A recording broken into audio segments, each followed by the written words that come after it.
Hey, j'aimerais terminer ça avec vous, avec la distinction entre des résultats expérimentaux et des modèles qu'on s'en fait pour s'expliquer ce qui se passe dans l'expérience.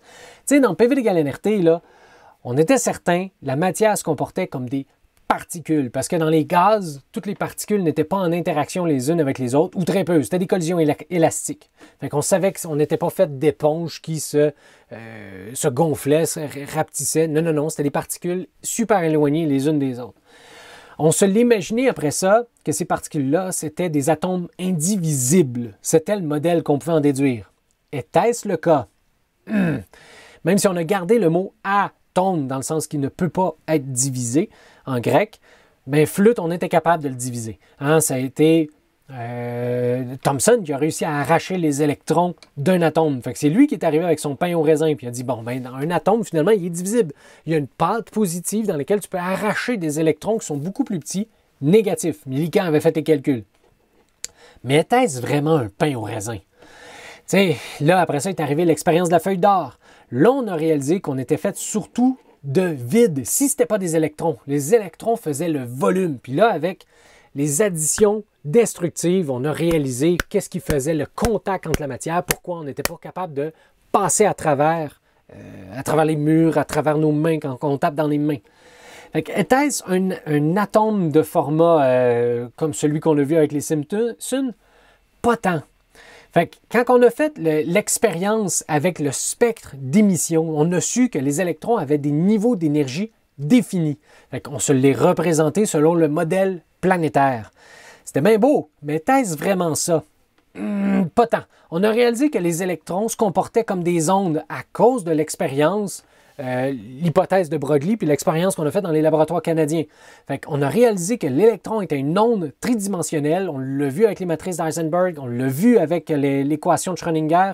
On pouvait le déduire un peu avec le principe d'incertitude, comme quoi que c'était bizarre un électron. Ça ne pouvait pas se comporter comme de la matière normale. Fait qu'on se l'imaginait avec l'interprétation de Copenhague, avec le prix Nobel de Max Born, son interprétation probabilistique de la physique quantique, que sa zone était la zone de probabilité où on pouvait retrouver un électron. Était-ce vraiment ça? Malheureusement, avec le théorème de Hellman-Feynman, quand on fait une liaison covalente, ça ne peut pas être une zone de probabilité où retrouver l'électron, sinon les liaisons covalentes se détruiraient tout le temps. Ça prendrait une fraction de seconde dès que les électrons sont éloignés, ne sont plus au centre de la liaison, pouf, la liaison covalente se détruirait. Par contre, si ce n'est pas nécessairement une zone de probabilité, un modèle planétaire, un modèle de Rutherford, de pâte au raisin, est-ce que la matière est encore faite de particules?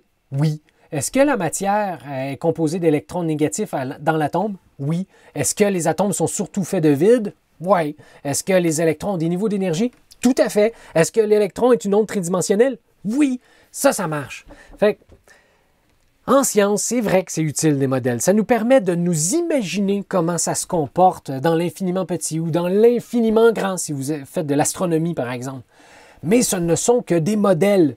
Essayez toujours, si vous le pouvez, de retrouver c'est quoi les expériences qui ont permis d'arriver à ce modèle-là, parce que l'expérience, elle ne ment pas. Si elle est reproductible, si elle est fiable, si d'autres personnes l'ont refaite, puis on permet toujours de prédire des choses avec, Colin, c'est solide, là c'est de la science. Les modèles scientifiques, curieusement, ne sont pas scientifiques. Eux autres, oui, ils peuvent faire des prédictions, mais assez rapidement, ils vont être désuets, puis on ne pourra plus les utiliser par la suite. Par contre, les résultats expérimentaux, eux autres, sont béton.